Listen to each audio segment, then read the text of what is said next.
नमस्कार। आज पुनः मैं आप लोगों के सामने कक्षा 10 के रासायनिक अभिक्रियाओं के प्रकार में आपके सामने प्रस्तुत हुई हूँ। हमने पिछले वीडियो में देखा था कि रासायनिक अभिक्रियाओं के 8 प्रकार कक्षा 10 में हैं। उनमें से 2 हमने पढ़ लिए थे, जिसमें था संयोजन अभिक्रिया और वियोजन अभिक्रिया। अब बाकी जो 6 अभिक्रियाएं हैं उनको आज हम विस्तारित रूप में पढ़ेंगे।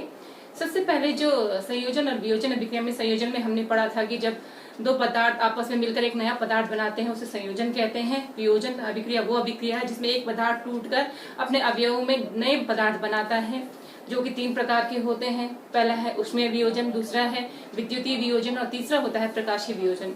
आज हम जो तीसरा जो अभिक्रिया पढ़ेंगे, रासायनिक अभिक्रिया, वो है विस्थापन अभिक्रिया। विस्थापन यानी डिस्प्लेसमेंट रिएक्शन। तीसरी जो अभिक्रिया हम पढ़ेंगे आज वो है विस्थापन अभिक्रिया। विस्थापन अभिक्रिया यानी डिस्प्लेसमेंट रिएक्शन।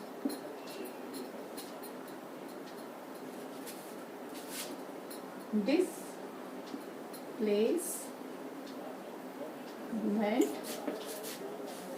रिएक्शन।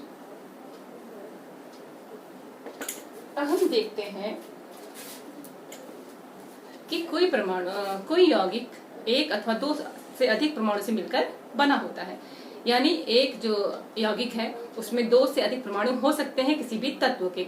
तो जब हम देखते हैं कि माना H2SO4 है, H2SO4 है, ये एक यौगिक है, और जब इस यौगिक की हम आयरन के साथ अभिक्रिया कराते हैं, आयरन के साथ हमने जब सल्फ्यूरिक अम्ल की, H2SO4 को कहते हैं सल्फ्यूरिक अम्ल। सल्फ्यूरिक अम्ल, जब हमने आयरन की अभिक्रिया सल्फ्यूरिक अम्ल से कराई तो क्या होता है कि ये यौगिक के इस परमाणु को क्या कर देता है, विस्थापित कर देता है, यानी उसकी जगह से उसने हटा दिया। इसका अर्थ है कि जब किसी यौगिक में से किसी परमाणु को कोई अन्य परमाणु विस्थापित कर देता है, इस अभिक्रिया को विस्थापन अभिक्रिया कहते हैं। जैसे इस अभिक्रिया में हम देख रहे हैं कि Fe की जब अभिक्रिया सल्फ्यूरिक अम्ल से हुई तब FeSO4 का निर्माण हुआ तथा साथ ही हाइड्रोजन गैस लिबरेट हुई। अर्थात जो इस अभिक्रिया में आयरन ने हाइड्रोजन गैस को उसकी जगह से विस्थापित कर दिया और वहां पर स्थापित हो गया। इस प्रकार की जो अभिक्रिया को कहते हैं हम विस्थापन अभिक्रिया। इसके अन्य उदाहरण हम देख सकते हैं, जैसे जिंक की अभिक्रिया जब हम सिल्वर नाइट्रेट से यानी AgNO3 से कराते हैं। जिंक की अभिक्रिया जब हम किससे कराते हैं, सिल्वर नाइट्रेट से, तब जिंक नाइट्रेट का निर्माण होता है ZnNO3 whole twice plus Ag। यानी जिंक ने किसको विस्थापित कर दिया, सिल्वर को। इसको कहते हैं सिल्वर नाइट्रेट।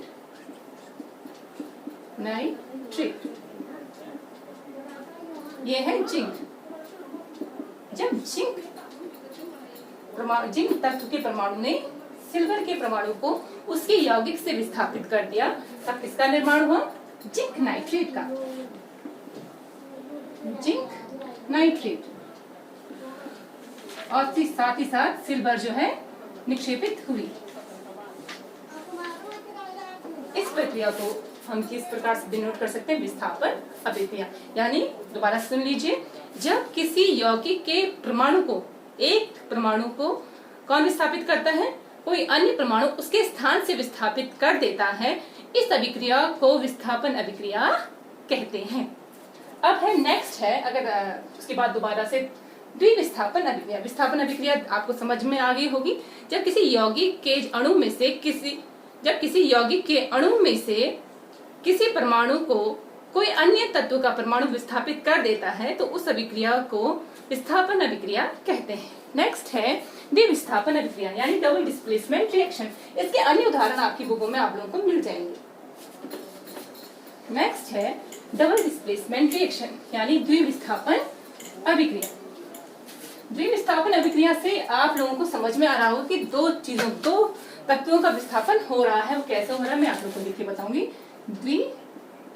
विस्थापन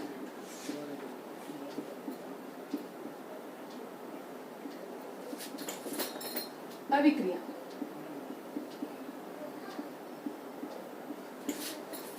डबल डिस्प्लेसमेंट रिएक्शन। अब कैसे डबल डिस्प्लेसमेंट रिएक्शन?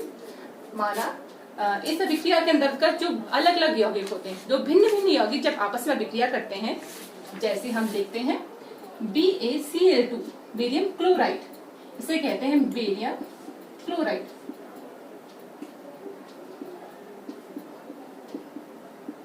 जब दो भिन्न भिन्न तत्वों के परमाणु जब दो भिन्न यौगिक आपस में अभिक्रिया करते हैं, एक यहाँ पर है बेरियम क्लोराइड, दोबारा से हमने क्या किया सल्फ्यूरिक अम्ल, ताकि आपको पढ़ने में आसानी हो। सल्फ्यूरिक अम्ल, दो भिन्न भिन्न हमने क्या लिए यौगिक लिए। जब दो भिन्न भिन्न यौगिक आपस में अभिक्रिया करते हैं तो उनके आयनों का क्या होता है, अदला बदली होती है। आयनों की अदला बदली यानी दो यौगिकों के बीच आयनों की अदला बदली हुई, तो इस प्रकार की अभिक्रिया को कहते हैं द्विविस्थापन अभिक्रिया। दोबारा सुन लीजिए, जब किसी अभिक्रिया में दो यौगिकों के आयनों में अदला बदली होती है तो इस प्रकार के अभिक्रिया को द्विविस्थापन अभिक्रिया कहते हैं। जैसे हम देख सकते हैं यहाँ पर क्या है, बेरियम है, यानी इसमें धनायन है, क्लोरीन में ऋणायन है। यहाँ पर धनायन है, यहाँ पर ऋणायन है, यानी तो हम क्या कहते हैं, जो बेरियम है वो उसके धनायन को डिस्प्लेस कर देगा, यानी विस्थापित कर देगा, और हाइड्रोजन उसकी जगह पर आ जाएगा, इसलिए दो आयनों का विस्थापन हुआ। तो इस प्रकार की अभिक्रिया को द्विविस्थापन अभिक्रिया कहते हैं। जैसे अब हम क्या बनाएंगे, फिर बेरियम ने जब हाइड्रोजन को डिस्प्लेस कर दिया तो हम लिखेंगे BaSO4 और क्या बना हमारा HCl, और इसको हम बैलेंस कर देंगे, यानी क्या बना हमारा बेरियम सल्फेट, बेरियम सल्फेट। ऐसे हम अन्य उदाहरण हम लोग आप दे सकते हैं, जैसे बेरियम क्लोराइड। सेम बार बार इसलिए बताया जा रहा था कि आपको लिखने में आसानी। यहाँ पे एक यौगिक ये है बेरियम क्लोराइड, दूसरा है Na2SO4 sodium sulphate. Barium chloride और सोडियम सल्फेट की जब अभिक्रिया होती है तो धन आयन की जगह ले लेगा। बेरियम क्लोराइड में जो धन आयन है वो धन आयन की जगह लेगा, दो आयनों का विस्थापन हो रहा है। इस प्रकार की अभिक्रिया को कहते हैं हम द्विविस्थापन अभिक्रिया। यानी किसका निर्माण होगा आपका BaSO4 पुनः बेरियम सल्फेट, और साथ ही साथ आप लोगों को पता है NaCl सॉल्ट का निर्माण भी होगा, NaCl। इससे हमें पता चलता है कि वे अभिक्रिया जिनमें दो यौगिक आपस में अभिक्रिया करके उनमें उनके आयनों का क्या होती है, अदला बदली होती है। इस प्रकार की जो अभिक्रिया होती है द्विविस्थापन अभिक्रिया कहलाती है। अब हम जो तीसरी अभिक्रिया पढ़ेंगे आज के परिप्रेक्ष्य में, वैसे वो पांचवी अभिक्रिया होगी, लेकिन आज के परिप्रेक्ष्य में तीसरी अभिक्रिया है। तीसरी अभिक्रिया में हम पढ़ेंगे ऊष्माक्षेपी ऊष्माशोषी अभिक्रिया। अब ऊष्माशोषी अभिक्रिया किसे कहते हैं? वैसे नाम से ही हम लोगों को पता चल रहा है, ऊष्माशोषी। जिस अभिक्रिया को आगे बढ़ाने में एंडोथर्मिक यानी जिस अभिक्रिया को आगे बढ़ाने के लिए ऊष्मा की जरूरत पड़ती, एनर्जी की जरूरत पड़ती, किसी भी रूप में, चाहे वो हीट के रूप में हो, चाहे वो लाइट के रूप में हो, इस प्रकार की जो चाहे वो इलेक्ट्रिसिटी के रूप में हो, इस प्रकार की जो अभिक्रिया होती हैं उन्हें कहते हैं हम ऊष्माशोषी अभिक्रिया। ऐसी अभिक्रिया जिनको आगे बढ़ाने के लिए ऊर्जा की आवश्यकता होती है, ऊष्मा की आवश्यकता होती है, इस प्रकार की अभिक्रियाओं को हम ऊष्माशोषी अभिक्रिया कहते हैं। जैसे अभिक्रिया जैसे हमने पढ़ा था प्रकाश संश्लेषण की अभिक्रिया, ये हम लोगों ने बार बार बता रहे हैं कि CO2 है प्लस H2O है, इसका निर्माण कर रहा है C6H12O6 प्लस 6O2। इस प्रकार की अभिक्रिया क्या कहलाती है, ऊष्माशोषी अभिक्रिया। इसका एक अन्य उदाहरण हमने पहले भी पढ़ लिया था, अमोनियम गैस का निर्माण। अमोनिया जो गैस होती है उसका निर्माण कैसे करते हैं हम? जब नाइट्रोजन और हाइड्रोजन गैस आपस में, क्योंकि बहुत आसान अभिक्रियाएं हैं इसलिए नाम नहीं बता रही हूँ। CO2 आप लोग जानते हैं, H2O का नाम आप जानते हैं, C6H12 होता है, O6 होता है ग्लूकोज, यानी कार्बोहाइड्रेट्स की इकाई यूनिट है होती है, तो इसलिए उनका नाम मैं लिखने के लिए हूँ। दूसरी है यहाँ पर अभिक्रिया में बता रही हूँ, जैसे बार बार बताया गया है नाइट्रोजन हाइड्रोजन जब आपस में अभिक्रिया करते हैं तो अमोनिया गैस बनती है, यानी आपको पता है प्रेशर की जरूरत पड़ती है, साथ ही साथ हम उसको हीट करते हैं। इस प्रकार की जो अभिक्रिया है उस अभिक्रिया को हम कहते हैं ऊष्माशोषी अभिक्रिया। रिएक्शंस को बैलेंस जो करना बहुत जरूरी है। एक तीसरी अभिक्रिया हम बार बार बताते आए हैं कि जब कैल्शियम कार्बोनेट को हीट करते हैं, कैल्शियम कार्बोनेट यानी हम चूने का पत्थर को जब हम हीट करते हैं तो कैल्शियम ऑक्साइड और कार्बन डाइऑक्साइड लिबरेट होती है, इसे कहते हैं हम बिना बुझा हुआ चूना। बिना बुझा हुआ चूना, CO को कहते हैं बिना बुझा हुआ चूना।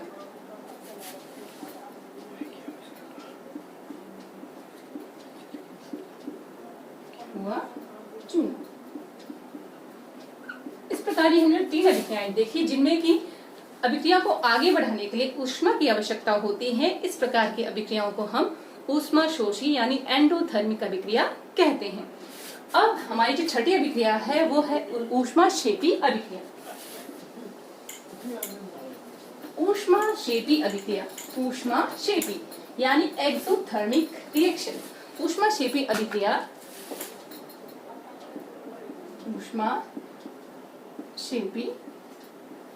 अभिक्रिया, नाम सुनते ही पता चल रहा होगा, वह अभिक्रिया जिसमें ऊष्मा उत्सर्जित होती है, किसी भी रूप में ऊष्मा का उत्सर्जन होता है, ऊर्जा का उत्सर्जन होता है, उस अभिक्रिया को हम कहते हैं ऊष्माक्षेपी और एक्सोथर्मिक रिएक्शन। इसका सबसे आसान सा उदाहरण है डाइजेशन, जब रेस्पिरेशन, श्वसन में हमने फोटोसिंथेसिस का जो प्रकाश संश्लेषण का जो उल्टा जो हम कह सकते हैं वो है हमारा श्वसन।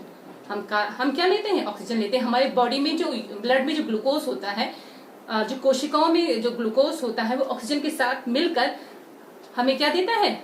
ऊर्जा देता है ATP के रूप में। तो वो ऊर्जा क्या है? एक प्रकार की अभिक्रिया क्या है? एक प्रकार की ऊष्माक्षेपी अभिक्रिया है जिसमें हमें ऊर्जा मिलती है। ऊष्मा से मतलब इसमें जब हम यहाँ पर ऊष्मा की बात करते हैं, मैंने बार बार कहा है ऊर्जा का कोई भी रूप हो सकता है, चाहे वो लाइट हो, चाहे वो हीट हो, चाहे कोई अन्य प्रकार हो, उस प्रकार जैसे रासायनिक ऊर्जा के रूप में। तो ये ऊर्जा के प्रकार हैं, हम सीधे इसको एक ऊर्जा की हीट के रूप में लेकर अन्य प्रकार के रूप में ले सकते हैं। इसमें हमारा आएगा जैसे C6H12 जो कि हमारी कोशिकाओं में ग्लूकोज होता है। जब हम श्वसन के द्वारा, श्वसन क्रिया है, ऑक्सीजन लेते हैं तो क्या होती है? कार्बन डाइऑक्साइड गैस रिलीज होती है, साथ ही साथ जल निकलता है और ATP के रूप में ऊर्जा मुक्त होती है, और इस प्रकार की अभिक्रिया को भी ऊष्माक्षेपी अभिक्रिया कहते हैं। नेक्स्ट अभिक्रिया है हमारी, अब नेक्स्ट अभिक्रिया में हम सीधी सरल सी बात करते हैं। जब जो गैसेस होती हैं, जब मीथेन का दहन होता है, हमारे यहाँ LPG है, गैस है, हमारी नेचुरल गैसेस है, CNG गैस है, तो इनमें भी क्या होता है? ऊष्मा का उत्सर्जन होता है। सिंपल सा है, मीथेन का हम ले लेते हैं। जब मीथेन की क्रिया, मीथेन गैस की क्रिया ऑक्सीजन के साथ होती है, तब आपने देखा होगा कोई भी गैस है तो क्या निकलती है? Carbon dioxide plus H2O gas निकलती है, और साथ ही साथ लाइट के फॉर्म में, हीट के फॉर्म में ऊर्जा निर्मुक्त होती है। अब देखिए यहाँ पर ऑक्सीजन और बैलेंस नहीं, हमको लग रहा है यहाँ पर बैलेंस नहीं है, तो हम बैलेंस कर देंगे। और इस प्रकार ये अभिक्रिया भी कैसी? ऊष्माक्षेपी अभिक्रिया। अब है तीसरी अभिक्रिया, हमें एक और ले लेते हैं। ये मोस्ट इंपॉर्टेंट अभिक्रिया है। मैंने एक अभिक्रिया अभी आपको बताई थी, जब कैल्शियम कार्बोनेट को गर्म किया जाता है तो calcium oxide plus carbon dioxide होता है। वैसी दूसरी अभिक्रिया है जब कैल्शियम ऑक्साइड, जब चूने को हम पानी में मिलाते हैं, जब चूने को हम पानी में मिलाते हैं, ये चूना है, चूने को जब हमने पानी में मिलाया, जैसे मैंने बिना बुझा हुआ चूना कहा, तो कैल्शियम हाइड्रोक्साइड का निर्माण होता है जिसे हम बुझा हुआ चूना कहते हैं। CaOH ट्वाइस प्लस ऊर्जा, ऊष्मा के रूप में, किसी के रूप में भी, और इस प्रकार इसे कहते हैं बुझा हुआ चूना। तो ये अभिक्रिया भी कैसी है? ऊष्मा क्षेपी अभिक्रिया है। इस प्रकार हमारे यहाँ पर 4 अभिक्रियाएं पूर्ण हो चुकी हैं। उसके अलावा अब 2 अभिक्रियाएं और बची हैं। उनमें मोस्ट इम्पॉर्टेंट ये अभिक्रियाएं आप लोगों को कक्षा 10 में बहुत उपयोगी है। पहली, लेकिन वो उस तरीके से नहीं है जो बड़ी क्लासेस में, इसमें थोड़ा आसान रूप आप लोगों को बताया गया है। पहली अभिक्रिया है आपकी, पहली अभिक्रिया नहीं, मैं साथी अभिक्रिया कह सकती हूँ इसको, अपचयन अभिक्रिया, सॉरी उपचयन अभिक्रिया। अपचयन इसके बाद बताऊंगी। उपचयन यानी, उपचयन को कहते हैं और ऑक्सीकरण, ऑक्सीकरण, और इंग्लिश में कहते हैं इसे ऑक्सीडेशन, ऑक्सीडेशन। और अपचयन अभिक्रिया भी इसके साथ ही मैं आप लोगों को नीचे लिख देती हूँ ताकि आप लोगों को दोनों को समझने में आसानी हो। अपचयन अभिक्रिया, अपचयन, और इसको कह सकते हैं हम रिडक्शन, रिडक्शन, रिडक्शन, और इंग्लिश में से रिडक्शन, रिडक्शन रिएक्शन। ये हमारी 2 अभिक्रिया है जो एक साथ इसलिए बोली गई हैं ताकि कई अभिक्रियाओं में दोनों अभिक्रियाएं मिश्रित रूप से होती है, जिसे हम उपापचयी अभिक्रियाएं कहते हैं, रिडॉक्स रिएक्शन कहते हैं। पहले इसके बारे में समझ लेते हैं। उपचयन अभिक्रिया किसे कहते हैं? ऐसी अभिक्रिया जिसमें उपचयन, ऑक्सीकरण से नाम समझ में आ रहा होगा, जिसमें ऑक्सीजन जुड़ते हैं, यानी ऑक्सीजन की वृद्धि होती है, ऑक्सीजन की वृद्धि। ऐसी अभिक्रिया जिसमें ऑक्सीजन की वृद्धि होती है उस अभिक्रिया को कहते हैं ऑक्सीकरण अभिक्रिया। कई उदाहरण हम इसको दे सकते हैं। या हाइड्रोजन का ह्रास, हाइड्रोजन का ह्रास मतलब हाइड्रोजन कम होता है, हाइड्रोजन का ह्रास होता है, तो वो अभिक्रिया कहलाती है आपकी ऑक्सीकरण। 2 चीजें हैं इसमें, या तो ऑक्सीजन की वृद्धि और दूसरा है हाइड्रोजन का ह्रास। हम कह सकते हैं वो अभिक्रिया जिसमें ऑक्सीजन की वृद्धि होती है, ऑक्सीकरण अभिक्रिया कहलाती है, या वो अभिक्रिया जिसमें हाइड्रोजन का ह्रास होता है, उपचयन अभिक्रिया या आपकी ऑक्सीकरण अभिक्रिया कहलाती है। जैसे यहाँ पर हम कह सकते हैं कार्बन प्लस ऑक्सीजन, इसमें ऑक्सीजन जुड़ रही है तो क्या बना? Carbon dioxide. ये कैसी अभिक्रिया है आप लोगों की? जिसमें ऑक्सीजन जुड़ रही है तो कहलाएगी उपचयन अभिक्रिया।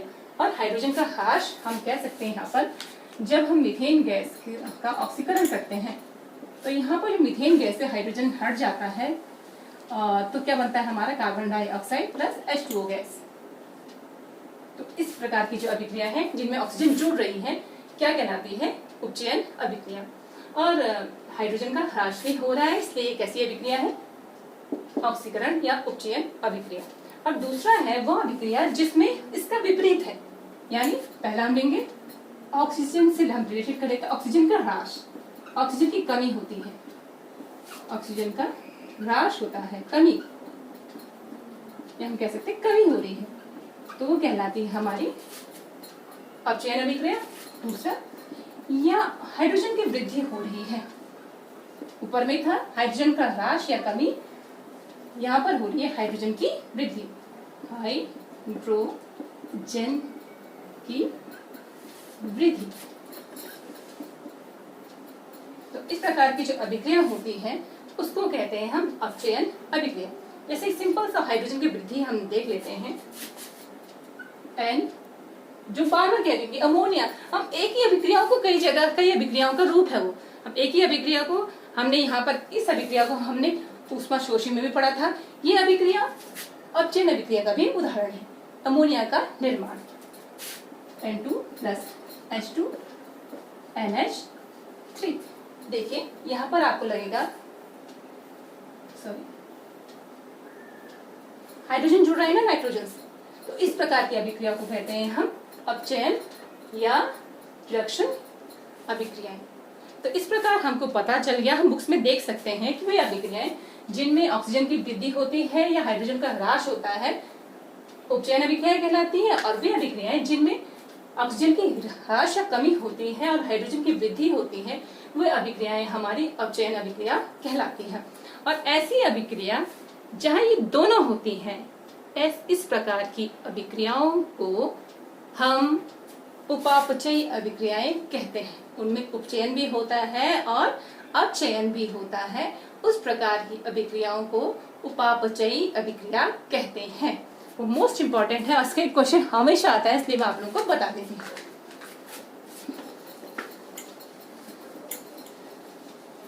मोस्ट इंपॉर्टेंट अभिक्रिया है उपापचयी अभिक्रिया।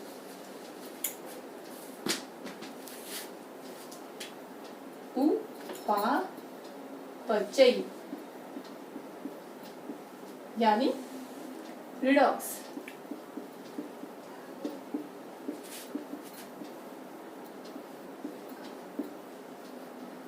रिएक्शन।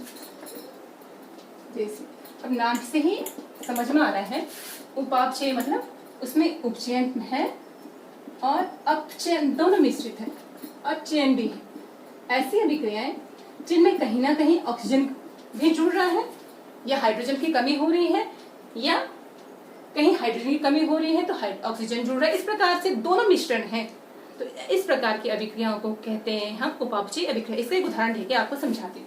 जैसे मैग्नीज ऑक्साइड MnO2, जब MnO2 की अभिक्रिया HCl के साथ होती है, HCl के साथ होती है तो आपका बनता है MnCl2, manganese chloride plus H2O पानी और साथ ही साथ क्लोरीन गैस लिबरेट होती है। ये मोस्ट इंपॉर्टेंट अभिक्रिया है, उपापचयी अभिक्रिया, रिडॉक्स अभिक्रिया की मोस्ट इंपॉर्टेंट और हमेशा आती है। पहला आता है, इसमें बहुत सारे क्वेश्चंस इस उपापचयी अभिक्रिया में से आते हैं। क्यों आते हैं? सबसे पहला आता है कि इस अभिक्रिया को आप संतुलित कीजिए। संतुलित करने के लिए इसका आप प्रैक्टिस कीजिएगा। मैं आपको सीधे लिख देती हूँ कि इस अभिक्रिया को ऐसे लिखते हैं, MnO2 प्लस 4HCl मतलब मैग्नीज डाइऑक्साइड से कि जब HCl के साथ क्लोरिक एसिड, हाइड्रोक्लोरिक एसिड के साथ अभिक्रिया होती है तो मैग्नीज डाइक्लोराइड बनता है, साथ ही साथ पानी का मॉलिक्यूल भी लिबरेट होता है और क्लोरीन गैस भी अवमुक्त होती है। अब देखिए इस अभिक्रिया में आप लोगों को कुछ दिखाई दे रहा हो कि जो मैग्नीज ऑक्साइड है ये किसमें बदल गया है? MnCl2। MnCl2 में ये क्या हो गया? चेंज हो गया, यानी इसका क्या हो गया है? ये अभिक्रिया कौन सी कहलाएगी? MnO2 किसमें बदल गया है? MnCl2। तो अभिक्रिया कौन सी है ये? जब मैग्नीज से ऑक्साइड से ऑक्सीजन निकल रही है, कौन सी अभिक्रिया है? ऑक्सीजन निकलने को कहते हैं अपचयन। तो ये अभिक्रिया क्या है? अपचयन है। लेकिन ये और एक और चीज, इसका क्या हुआ है? अपचयन। और इस अभिक्रिया हाइड्रोजन जो हाइड्रोक्लोराइड था उसमें क्या जुड़ गया? आपका ऑक्सीजन जुड़ गया ना, तो इसका क्या हुआ है? उपचयन। इस प्रकार की जो अभिक्रियाएं हैं इसमें दोनों अभिक्रियाएं समान रूप से होती हैं, अपचयन भी उपचयन भी। इस प्रकार की अभिक्रियाओं को उपापचयी अभिक्रिया और रिडॉक्स अभिक्रिया कहते हैं। इसके बारे में मैं अब आप लोगों को जो नेक्स्ट टॉपिक है उसमें कुछ इंपॉर्टेंट चीजें और बताऊंगी। इसी के साथ मेरा आज का लेक्चर यहाँ पर समाप्त होता है। नमस्कार। आशा करती हूँ कि आप इन अभिक्रियाओं को घर में करेंगे ताकि आप इसमें और निपुणता हासिल करें। धन्यवाद।